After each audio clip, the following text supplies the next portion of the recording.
a government partnership. Now, the discourse is also centered around that and proudly sponsored by the European Union.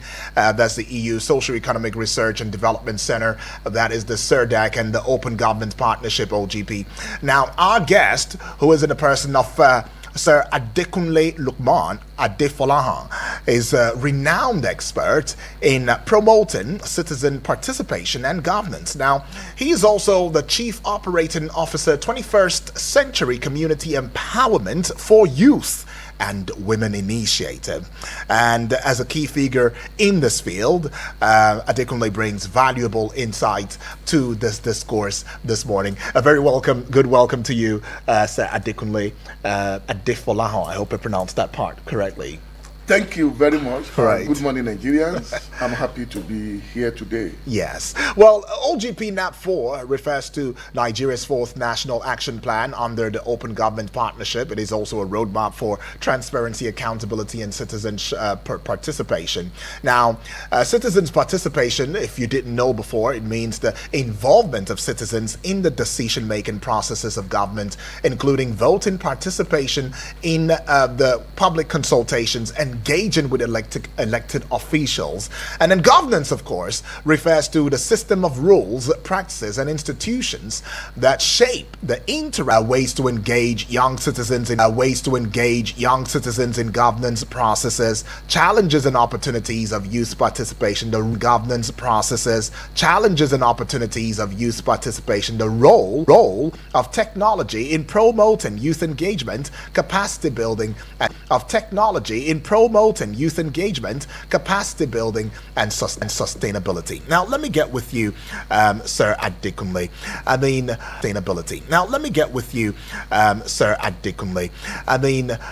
When we hear OGP NAP4, what it means, and why should a young person, right, care about OGP NAP4 as it stands? Thank you very much. Yeah. I think attractive and what have you. Okay. So the lessons learned from the three NAPs is what led to the development of NAP4. And in NAP4, we have basically 7 thematic: physical transparency, anti-corruption, inclusion, and service delivery, which is key to any Nigerians, whether you are old, you are young. But to answer your question straightforward, yes, Nigerian youth have role to play in implementation of this National Action Plan 4. Exactly. And it's important because they are energetic, they have that time, they have the opportunity in the sense that the digital knowledge is with them, and because of that, they can take that advantage, use various platforms to demand for accountability from their representatives. I think we have too much concentration at the federal level. Okay. And I want to use this platform to encourage Nigerian youth to take time to engage with political office holders at subnational level. In what way? State and local government. Yeah, in what way? Because we expect Nigerian youth to take advantage of open government partnership, to participate in governance at local government level. Remember, I mentioned FCT election is coming up. Yes. And yes, they have concluded the primary of various political parties. However, they still have role to play by way of engaging those candidates of various political parties on what are your plans for Nigerian youth in the FCT, for example. Yeah. And it cut across the country because off-cycle election is coming. Yeah. We expect youth in Anambra, in Ekiti, in Osun State now to be organized and demand for actions from political office holders that after election they can follow up with. For example, if a governor of a state she said, I'm going to be inclusive in my governance, Yeah. and I'm going to make a youth to be part of my government. And they can demand for what is the percentage you want to give youth. Okay, I'm going to give 10%. What is the current percentage of youth participation in that particular state? Let's assume it is 5. So if you are going to give us 10, then we follow it up. So after election, no accountability with some of these elected officials, so they just lose hope and say, you know what, that's just what it is. This is the life. Maybe this is just what we are meant to serve. Maybe thugs, or during elections, that's when we become relevant and all of that.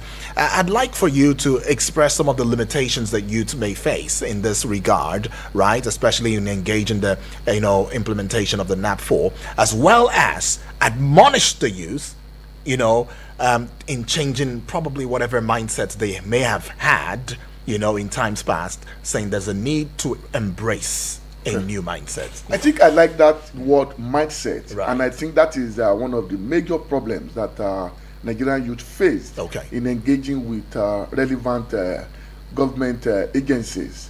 Now that we have various opportunities and platforms to engage government, I think what Nigerian youth needs to do is to be part of the process, and also to be well informed about government activities. The NAP4 we are talking about, I want to encourage Nigerian youth to go to OGP website, engage that document, look at the area that concern Nigerian youth, and look at the indicators to measure successes, and use that within their platform. We have Nigerian Youth Council. We have different platforms within the country that I will expect them to leverage on information on NAP4 as it affects. Or should it be as a group? That's the No, thing. I think it would be good to be on the platform of Groups, okay. It will be impactful. Okay. And when you engage as an individual, it may likely not have weight, or people may not listen to you. But for example, let's say you have youth from a particular community within the AMAC area council. AMAC are signed on to OGP at local level. Oh, okay. So the local Gwagwalada area council has also signed on out of the 6 area council in FCT, for example. I expect youth from these area councils to go to the local government secretariat and say, okay, we want to see how we can be part of implementation of open government partnership action plan in our local government. Right. What do you have for us? We have ABCDE of this government intervention across the 6 area council or across any local government in Nigeria. I think that would be an opportunity for youth to look at that disaggregation and see whether youth has been shortchanged in the process or not.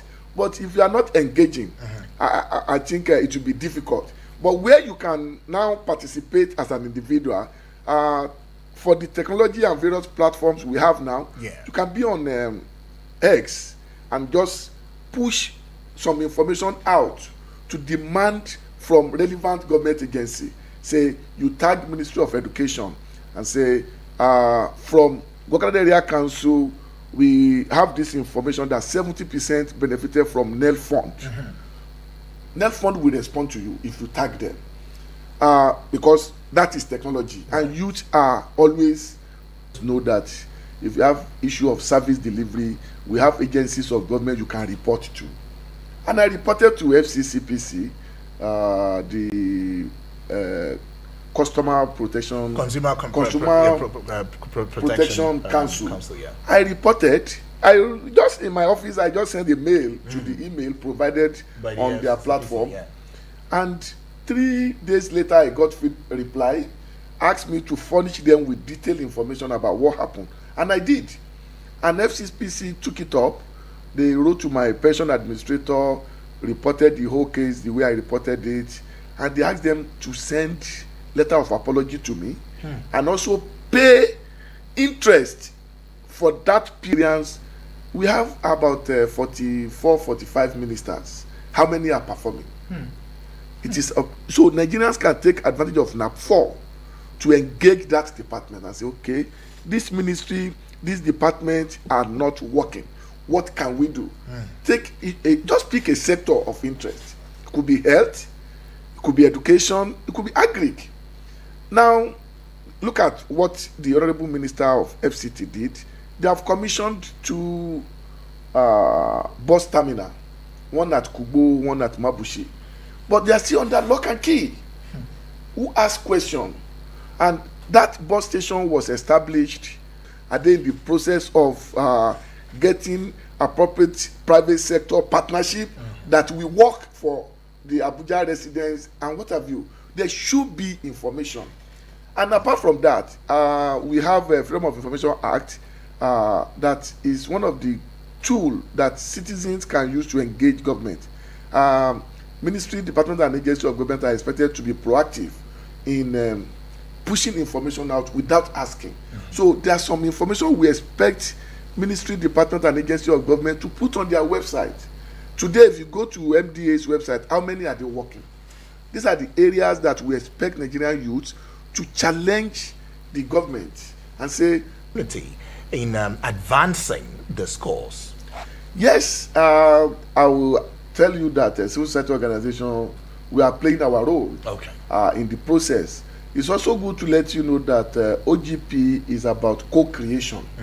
It's about co-creation in the sense that we have civil society, we have government, and within the civil society, we have private sector that sit down with the government and look at the action plan. Who is going to lead? Who is going to be co-leading? How do we measure? How do we set the indicators? Right. So that is why we call it co-creation process, whereby we listen to government listen to civil society, media, private sector, and what have you. They are part of the process. And I think school have roles to play also in terms of maybe to improve their curriculum. Because we have civic as a subject, either at primary level or at secondary level, up to university level. But there is need for that curriculum to be updated to meet the 21st century challenges. Because opposition is the one using you. But let's engage it in such a way that such politicians will know that this group of people are demanding for accountability as it is enshrined in Nigerian Constitution of 1999 as amended. Awesome. Well, mobilizing young citizens for active participation in the implementation of OGP NAP4 is crucial for promoting transparency, accountability, and citizens' engagement in governance. And also by engaging, young citizens, promote